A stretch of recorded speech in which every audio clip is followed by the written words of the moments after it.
मंगलमूर्ति सद्गुरु मिलवई सर्वाधार। मंगलमय मंगल करनो बिन बहु बारंबार। सधै महानुभावों,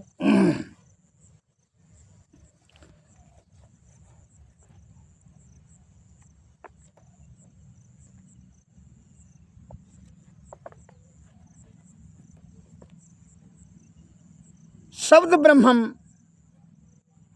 सु दुर्बोधम प्राण इंद्रिय मनोमयम अनंत पारम गंभीर दुर विग्राहम सम उद्रवत। अर्थात शब्द ब्रह्म है,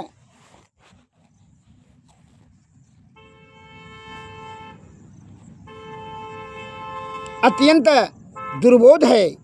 वह प्राणमय, मनोमय और इंद्रियमय तीन प्रकार के हैं तथा समुद्र के समान अनंत पार, गंभीर और कठिनता से पार किए जाने योग्य हैं।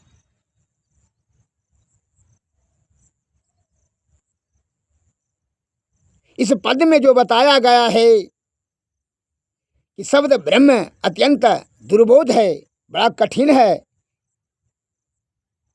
प्राप्त कर लेना संपूर्ण शब्द का ज्ञान प्राप्त कर लेना अत्यंत कठिन है। यह प्राणमय, मनोमय और इंद्रियमय तीन प्रकार के हैं। मनोमय, मन से जो भी शब्द निकलेगा वह विषय की आसक्ति की आपूर्ति करने के लिए षड्यंत्र पूर्ण शब्द का प्रयोग वहाँ होगा, क्योंकि मन विषय का मालिक है। इसलिए संत महात्मा लोग कहते हैं कि जो शब्द ब्रह्म में निपुण हो जाता है वह परब्रह्म की प्राप्ति कर लेता है। आप शब्दों की सार्थकता को समझें और इसको समझने के लिए आपके पास शब्द ब्रह्म में निपुण होना परम आवश्यक है। उसके लिए सद्गुरु के सन्निकट जाना अति अनिवार्य है, अन्यथा आप शब्द के जाल में फंसकर आपका नाश, दुर्गति निश्चित होगा। और वही शब्द नाश का कारण बनता है, उत्पत्ति का कारण बनता है, आधारभूत है, जीवन का आधारभूत है। सृष्टि की संरचना से वह आदि शब्द जो है, और वही शब्द से, आदि शब्द से ही शब्द का प्रसारण हुआ है। अतः इसमें तीन प्रकार में आगे विभक्त हो गया है, प्राणमय, मनोमय और इंद्रियमय।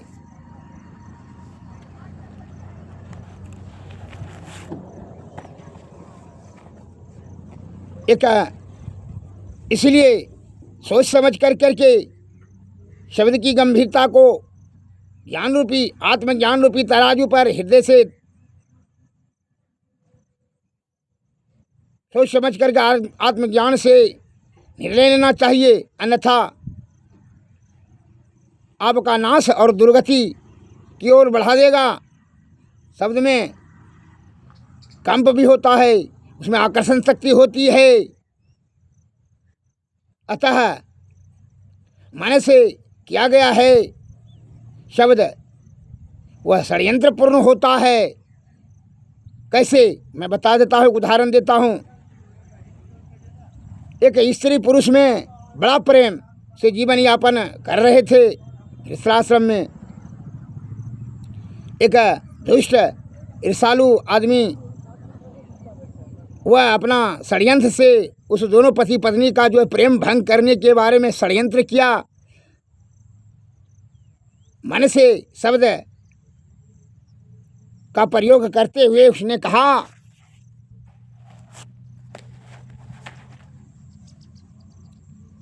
क्या क्या प्रयोग जिसने कि प्रेम दोनों का नष्ट हो जाए।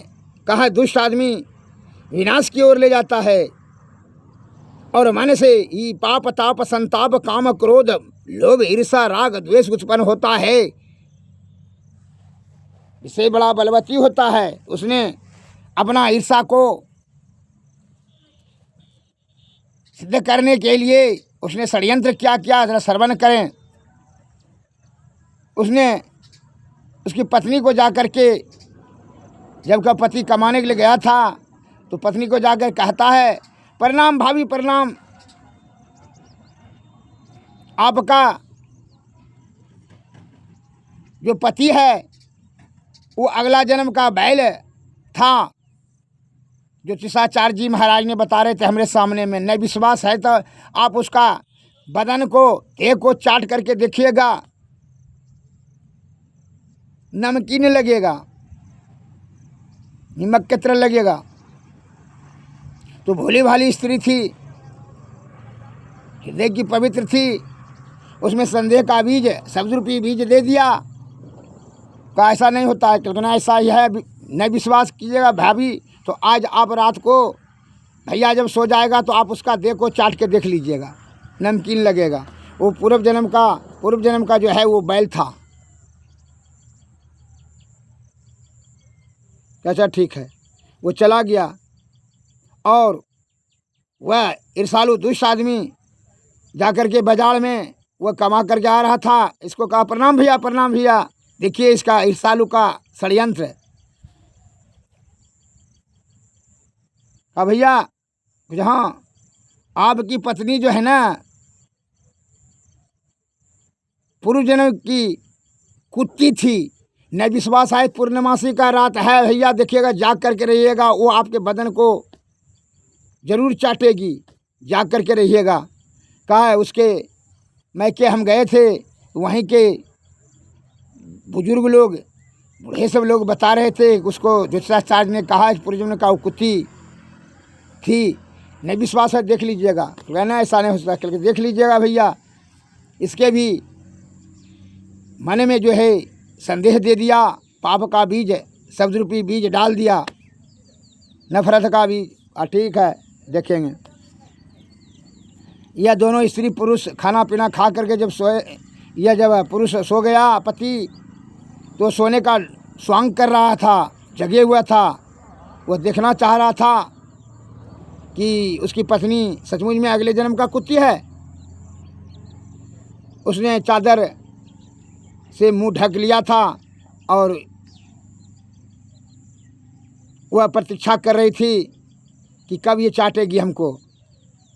तो जस्ट इसके मन में भी यह भाव, खाना पीना खा गई, ये भी सो गई बगल में, और इसके भी मन में, पत्नी के मन में भी भाव चल रही थी कि वह जब गहरी निंद्रा में चला जाएगा तब इसका बदन चाट के देखेंगे सचमुच में ये बैल है। जब ठीक 12 बजे रात में हुआ तो यह स्त्री उसके देह को चाटने लगी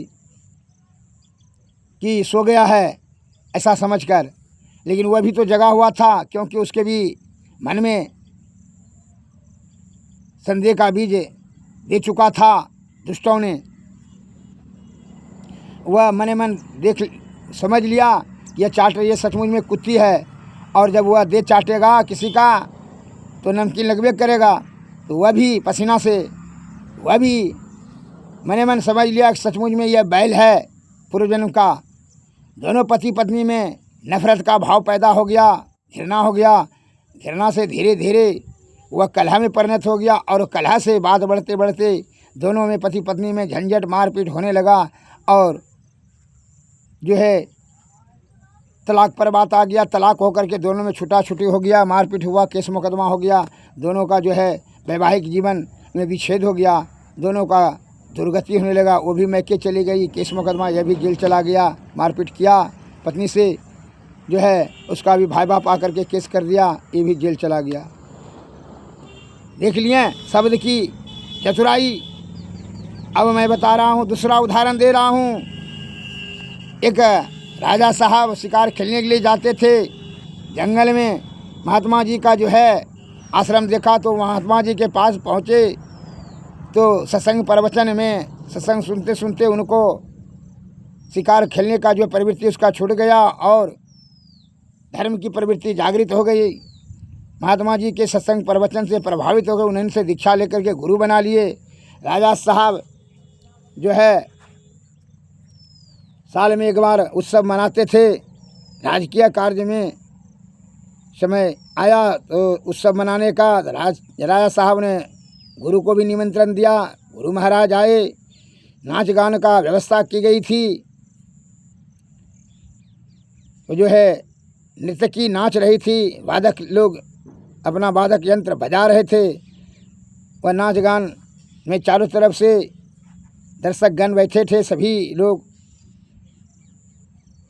राजा साहब ने गुरु महाराज को जब आए थे तो उनका चरण पखार करके स्वर्ण दान दिए थे। अब जो है नाच का कार्यक्रम प्रारंभ हुआ तो देखने लगे सभी मिलकर के। तो बड़ा जो है प्रसन्न होकर के लोग सब ने जो है इनाम नर्तकी को देने लगा। अब रात का अंतिम पार हो गया। जो है बालक के मन में आया कि नर्तकी को इनाम दे रहे हैं, लेकिन हम लोगों को जो है कोई इनाम नहीं दे रहे हैं। उसका जो है क्रोध बढ़ गया, ईर्षा हो गया कि हम लोगों के ऊपर बादक वाले के ढोल बाजा वाले के पास कोई जो इसका इज्जत नहीं है। उसने जो है ताल कम करने लगा। अब राजकीय दंड के जो है भय से नर्तकी ने इशारा करती है कि बहुत गई थोड़ी रही, थोड़ी भी अब जाए, चरित्र न भंग कीजिए, जीवन दाग लगाए। यह जब दोहा नाचते नाचते नर्तकी ने बोली तो बालक यह सोच कर सचेत हो गया कि कार्यक्रम में विघ्न होने से राजा के दंड का भागी बनना पड़ेगा। जब इतना समय गुजर ही गया तो चलो थोड़ी देर और सही। वह जो है बढ़िया से ताल बजाने लगा। नर्तकी प्रसन्न होकर के राजा जो है अब जो है नर्तकी और बढ़िया से नाचने लगी। तो यह बात सुन करके महात्मा जी ने जो है नर्तकी को जो सोना राजा साहब ने दान दिए थे वह सभी स्वर्ण मुद्राएं नर्तकी को दे दी, अर्पित कर दिया। महात्मा जी ने कहा ले जाइए, दे दीजिए। कुछ क्षण के पश्चात राजकुमार उठा और अपनी हीरे की हार कीमती ऊँठी उसने नर्तकी को पहना दिया। फिर जो है राजकुमारी अपने स्थान से उठी और अपनी मोती की माला उसने नर्तकी के गले में पहना दिया। यह सब देखकर राजा आग बबूला हो गया। उसने चिल्लाते हुए नर्तकी से कहा, बंद करो यह नाच गाना, क्या सारा राजकीय धन लूट करके यहाँ से जाओगे? कार्यक्रम बंद हो गया, सभा भी सन्नाटा हो गया। सभी सोचने लगे कि पता नहीं अब क्या होगा। इसी बीच राजा साहब अपने स्थान से उठ करके महात्मा जी के पास गया और पूछा, गुरुदेव इतनी स्वर्ण मुद्राएं मैंने आपको उपयोग के लिए दी थी, आप अपने सारी की सारी इस नर्तकी को क्यों दिया? महात्मा जी ने कहा, राजन तुमने स्वर्ण मुद्राएं मुझे क्यों दी? राजा ने कहा कि आप मेरे गुरु हैं, आपसे ज्ञान लेता हूँ, इसलिए मैंने आपको भेंट दिया। महात्मा जी ने बोले, इसने मुझे बहुत सी बड़ी सीख दी है। इसने कहा कि बहुत गई थोड़ी रही, थोड़ी भी अब जाए, चरित्र भंग न कीजिए, जीवन दाग लगाए। मेरे जीवन का अब थोड़ा समय बच गया है, इसे मुझे भक्ति में लगाना चाहिए। अभी ध्यान उपासना का समय है और मैं इसे नाच गाने में बर्बाद कर रहा हूँ। इससे मेरी आंखें खुल भी इसलिए मैंने इसे स्वर्ण मुद्राएं भेंट की। शब्द की गंभीरता को समझिए। महात्मा जी ने यही समझा कि अब थोड़ी गई थोड़ी रही, मैंने बहुत आयु कम रहा, थोड़ी भी अब जाए, चरित्र भंग ना कीजिए, जीवन दाग लगाए। अब चरित्र को अंतिम समय में भंग ना कीजिए। क्यों? जो है इस प्रकार से महात्मा जी का जो है हृदय में वह बात आभास हुआ और उनका जो है वहाँ से अब जाने के बाद फिर राजा ने अपने बेटे से पूछा, बेटा इतनी बेशकीमती अंगूठी तुमने इसे क्यों दी? बेटा बोला, मुझे तो बोलने में भी शर्म आती है, क्या बताऊं पिताजी, मैं सोच रहा था कि आप बूढ़े हो गए हैं, लेकिन सिंहासन के चिपके हुए हैं, मैं राजा कब बनूंगा। मैंने ठान लिया था कि आज रात को मैं आपका हत्या करके राजा घोषित करूंगा, पर इस नर्तकी के वचन से मुझे सोचने पर मजबूर कर दिया कि पिताजी वृद्ध हो गए हैं, अब तो ऐसे भी मरवे, कितना दिन जिएंगे। बहुत गई थोड़ी सी रही, अब भी जाए। मुझे ऐसा नहीं करना चाहिए जिससे कि हत्या का पाप लगेगा, जिससे मेरे जीवन का दाग लग जाएगा। मैंने अपने आप को रोक लिया, इससे मुझे घृणित कर्म करने से बचा लिया, इसलिए मैंने इसे अपनी अंगूठी उतार कर दे दी। राजा साहब ने कहा ठीक। अब राजकुमारी से पूछा, बेटी तुमने इतनी कीमती माला क्यों दे दी। राजकुमारी बोली, पिताजी मेरी इतनी उम्र हो गई है, किंतु आपको मेरी फिक्र कभी नहीं होती है। आप मुझे हमेशा राजकाज में व्यस्त रहते हैं, आप मेरी शादी के अभी नहीं सोचते, इसलिए मैं परेशान रहने लगी। मैंने दरबान के साथ आज ही रात को दूर देश से भागने की योजना बनाई थी। इस नर्तकी के वचन से मुझे रोक लिया। मुझे लगा कि अब जब इतना दिन मैंने गुजर ही गया, थोड़ा ही सब्र रखना चाहिए। मुझे ऐसा कुकर्म नहीं करना चाहिए जिससे कि मेरा चरित्र पर दाग लग जाएगा और मेरे खानदान का नाक कट जाएगा। मुझे बहुत बड़े पाप से बचा लिया, इसलिए मैंने इसे मोती का माला दे दिया। यह सब सुनकर राजा की आंखें खुल गई। उसने राजकुमारी से कहा, पुत्री मुझे क्षमा कर दें, इस सभा में अनेक राजकुमार आए हैं, तुम जिसको पसंद करोगे उसी के साथ शादी करा दूंगा। राजकुमारी राजकुमार को पसंद करती थी, उसने बता दिया और वरमाला डालकर महात्मा जी के समक्ष विवाह का मंडल संपन्न कर दिया। राजा की राजकुमार से भी कहा, बेटा आज से मेरी आंखें खुल गई है, मेरी आयु बहुत थोड़ी बच गई है, इसे मुझे भगवत भक्ति में लगानी चाहिए।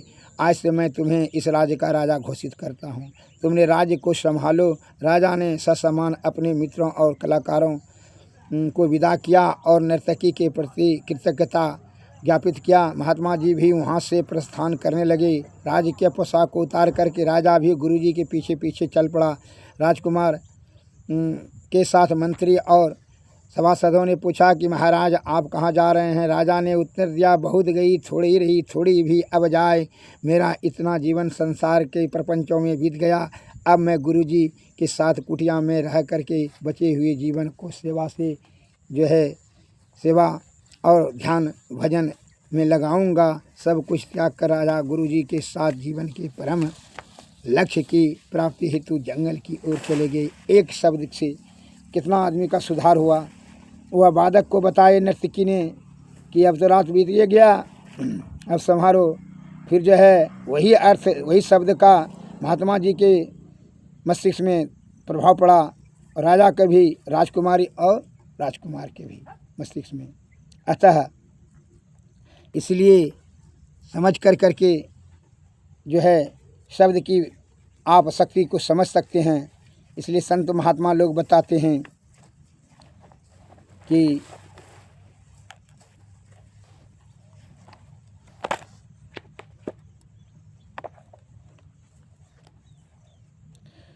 शब्दे तारे शब्द उबारे, शब्दे चढ़ी छपलो कसिधारे, शब्दे घोड़ा हंस संवारा, शब्दे पाए प्रेम यधारा, कहे दरिया जिन शब्द मेरा, ताके हंसा पहुँच सवेरा। शब्द सरासनवान है, सती शब्द निशान, कहे दरिया नरवचिया, सतगुरु की पहचान। शब्द विचार करे नर लोई, अमर लोक पहुँचे सोई, शब्द विवेकी भक्त कहावै, सबिन शब्द जग में भरमावै। शब्दे निर्गुण ना हमारा, ताके खोजहूँ ज्ञान कगारा। शब्द की शक्ति से ही अदालत में जज साहब ने फैसला सुनाते हैं। किसी चोर को या अपराधी को अपराध करते हुए जज साहब ने नहीं देखा। शब्द की शक्ति से ही सबसे ही संसार, सबसे ही कारोबार, सबसे ही संसार चल रही है। इसलिए शब्द ब्रह्म में जो निपुण हो जाएगा वह परब्रह्म की प्राप्ति करेंगे। और शब्द से ही शब्द भेदी बाण चला कर करके शत्रु को भी दमन किया जाता है और प्रेम भी नष्ट किया जाता है और विकास भी किया जाता है। शब्द के बल पर ही आदि शब्द के प्राप्त करके परब्रह्म की प्राप्ति करता है। अतः शब्द ब्रह्म में इसलिए कहा जाता है जो निपुण हो जाता है वह परब्रह्म की प्राप्ति करता है।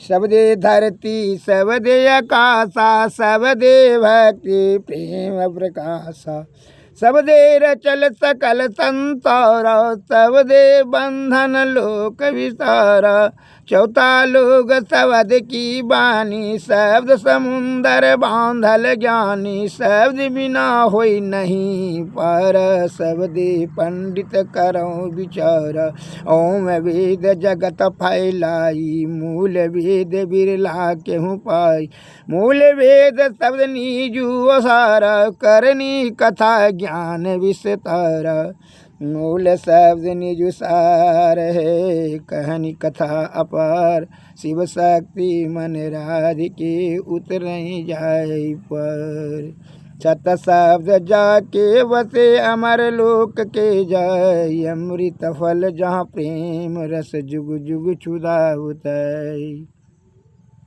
श्री सद्गुरु महाराज की जय। श्री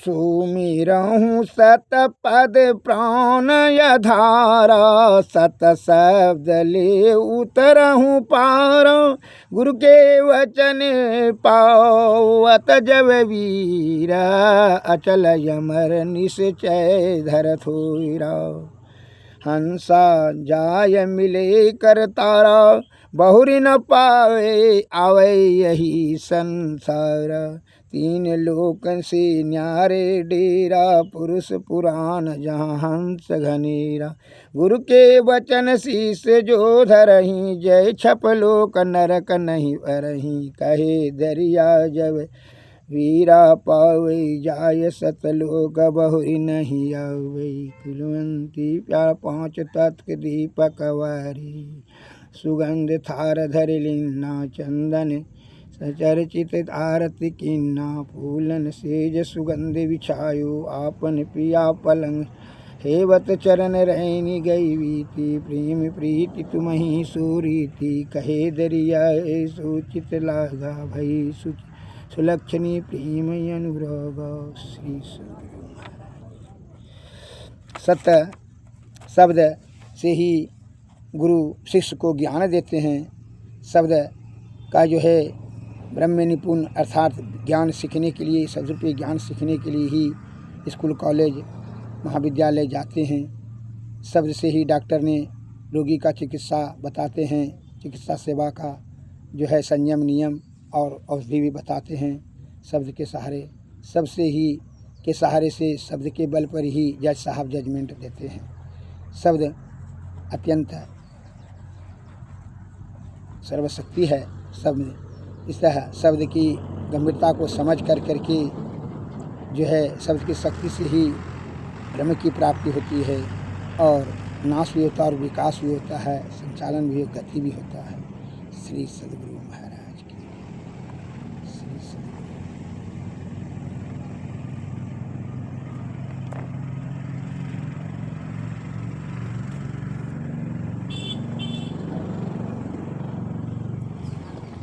सद्गुरु नमः।